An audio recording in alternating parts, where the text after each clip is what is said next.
Welcome to the Chicago Bears Podcast, a presentation of ESPN Chicago, Chicago's home for sports. Here's your host, Pat, the designer.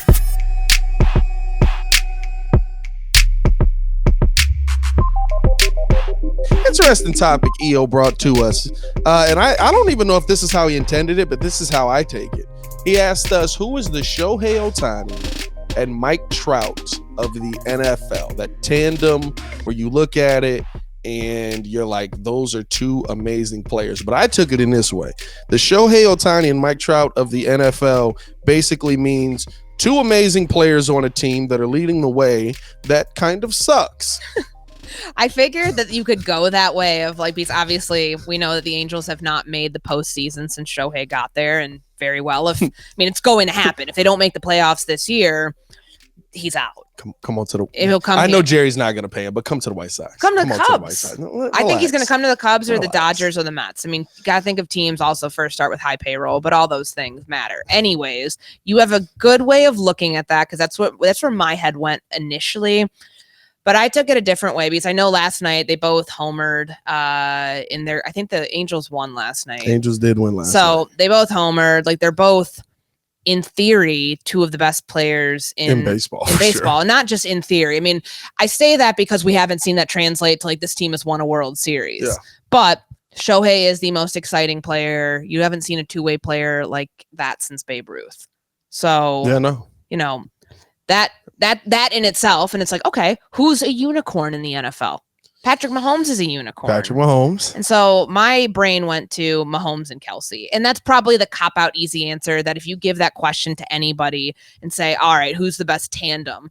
Like Mahomes and Kelsey last year alone, Kelsey had a career-high 12 touchdowns, and he has taken the tight end position and done something with it in ways that we haven't seen since Rob Gronkowski was revolutionizing that position in an era where passing to the tight end became an more explosive threat than we had seen maybe ever. So I know that's kind of an easy answer. I totally get where you're going with it, though, thinking, all right, two players on a team that really hasn't amounted to anything, but those two individual players, and then collectively those players together are like incredible. The first team that I thought of was the Cleveland Browns. To me, Deshaun Watson and Myles Garrett. They're two guys that you absolutely can look at and say they are two of the best players in the NFL. I think Deshaun will bounce back. But I still don't think Cleveland's going to win a ton of games. Okay. I don't think that Cleveland's going to be this revolutionary team that now has Deshaun Watson, because I look at the rest of the team and I'm just like, this offense kind of looks a little bit like what he left in Houston. And yeah, like some of it turned into wins, but there's no D-Hop over there.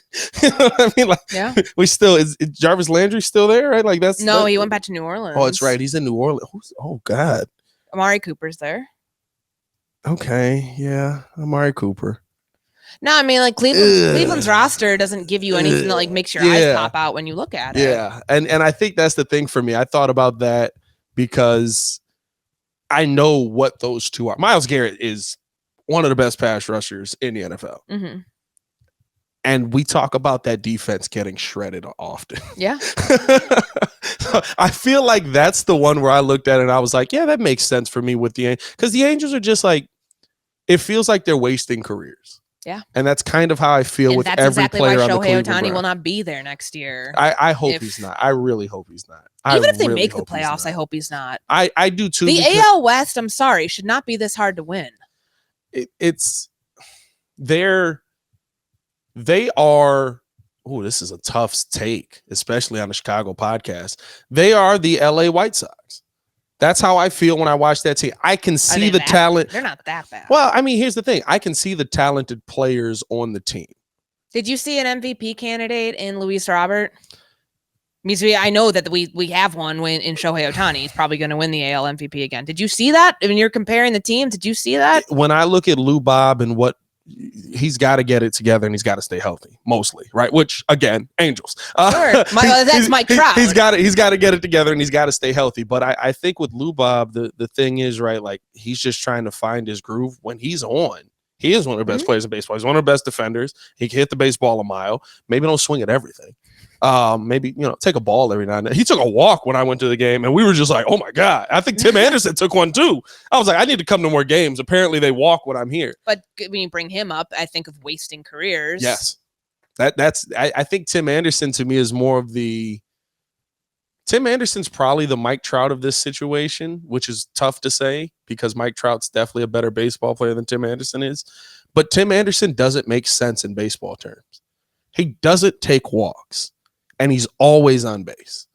That doesn't make sense. I need y'all to understand, that's not he should be Javi Baez. Mm-hmm. He should be a guy that can hit the Which version of Javi Baez? Yes, exactly. The version that he pops off, and then at some point they're just like, we're not going to throw you pitches you can hit, and you're not going to be able to hit them. Tim hits.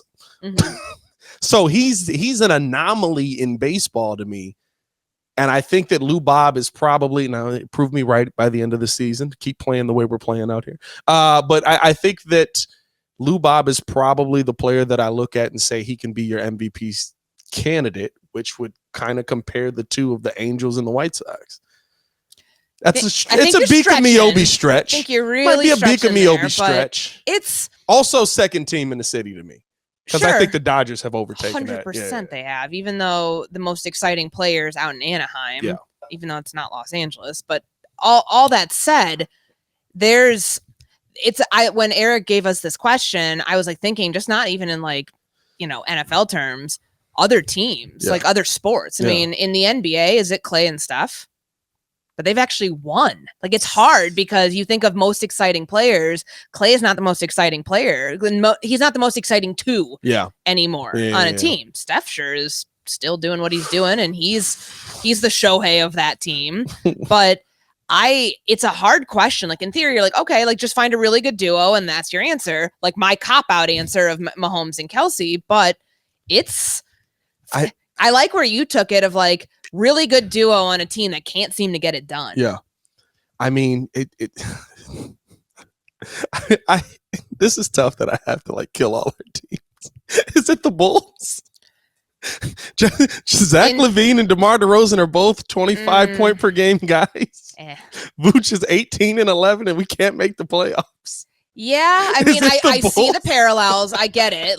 I was thinking in terms of the pure talent at first. DeMar DeRozan was an all-star this year. Did he deserve to be? Yes. But in any other year, the NBA is in a different state where you don't have aging superstars on their way out. Yeah. Is he that? I don't know. I don't think so. I'm trying to think. Zach LaVine was hella inconsistent this year. So that second half really helps him. That second half of the season really helps him. I'm trying to think. NBA's tough because usually if you have a talented duo, you're gonna be in the mix. Unless you're Jimmy Butler and Bam, where it was confusing all season. Now, look at Jason Tatum and Jaylen Brown. They should be. They should be Mike Trout and Shohei. Yet, in terms of the amount of money, is this team going to invest $600 million in keeping that duo together? The amount that the Angels would gladly invest to keep Shohei and Mike Trout together, which they probably won't get the opportunity to because he's probably leaving. You're really trying to put that in the air, aren't you? You're really hoping he's leaving. Really hoping. Do you really think that the Angels are going to make the postseason this year? No. After the way they started? No, I don't. I don't. I don't know if Shohei wants to leave. I think he does. He said he does. He said he wants to go to a contender. Oh, that's true. Said that during the World Baseball Classic. That's true. He wants to be on yeah, that's true. He's going to the Dodgers. It's we need to accept this. It sucks. I wish he would come to the Cubs, but there's hope. There's time. Shohei's so amazing. I'm literally I know I'm gonna have to be fighting people to get tickets to go to those games because people want to see him come to town. People want to see what he's gonna do, and I think he's pitching against us actually. Because it's when is that game? Is that next week? That is Memorial Day. Yeah, that's next week, right? Yeah. Mm-hmm. So I think he might be pitching. I want to see him play in person one time. Yeah. He's so because I got to see Aaron Judge last year and I was there. I got to see him 3 times last year because I was out in New York and I actually went to when he was chasing 62. when the Bears were out in New York to play the Giants, I went to that Friday night game and he didn't have a hit. I was like, damn it, what did I just spend all this money for to like go? Because he was, I think, like 2 or 3 away. Yeah. So I was really bummed about that. But that's what you get when you're like watching somebody chase a record and then they slow down at the end of the season. And they did get there. But I mean, Shohei, you're going to watch him pitch. Who's that player in the NFL? Who's the player or in any sport? Is it just Mahomes? My God, like to watch him in person. I've seen him once in person. No. Did I see? I'm trying to think, once or twice. The Vikings he was hurt in 2019 when the Vikings played at Arrowhead and their backup quarterback beat the Vikings. That was actually hilarious. It ended up coming down to like a 50. Wait, was that Chase? Did Chase Daniels beat him? No, it wasn't him. There was another backup, and it ended up coming down like a Harrison Butker, like 50-something yard field goal. But I've seen Mahomes once in person, one other time, just trying to remember which year it was. And I mean, he's truly remarkable. Like watching the stuff he does when it looks so different from what everybody else is doing, which is what Shohei is. I mean, find me somebody else who has all of the tools. Nobody. So, I mean, and in the NBA, I guess you'd have to say it'd have to be either Curry or LeBron, right? Like maybe Jokic now. Yeah, he is. If he can hit some more like step back threes, like just flick of the wrist style. I don't even need that. Kat was talking about him on Paul George's podcast, and he's like, he's 290 pounds. Mm-hmm. He dribbles like a guard. He throws like it's nuts. But yeah, no, unicorn. Yeah. I need to start respecting him more. I mean, like I need to ingratiate myself to have him be the first thing that comes up in my brain of those sorts of things. Yeah. And I just think that it's the bias of we've been so LeBron, so Steph, even so Durant heavy all these years. Like this guy is he's on his way to the finals. Very well could win one for the first time ever for that franchise. Yeah. Like, and then we'll start having, we need to go see Jokic. We need to put him in that Ohtani, in that Mahomes. I think Denver might be the new version of the Spurs, to which every single season the Spurs would win 60 games. Mm-hmm. We would talk about Kobe. We would talk about Utah. Sure. We would talk about, and then you're in the Western Conference Finals and be like, hey, how'd they get here? Exactly. Like they were great all season. Like they dominated every team they played against. Why didn't we talk about them more? I don't know. You didn't talk about them because they won. They were the best team in basketball. They were. It's the 1 seed for a reason. And I literally the entire time was like, they're going to lose. They're for sure going to lose. I don't think many people pick them to get this far. Certainly not into the finals.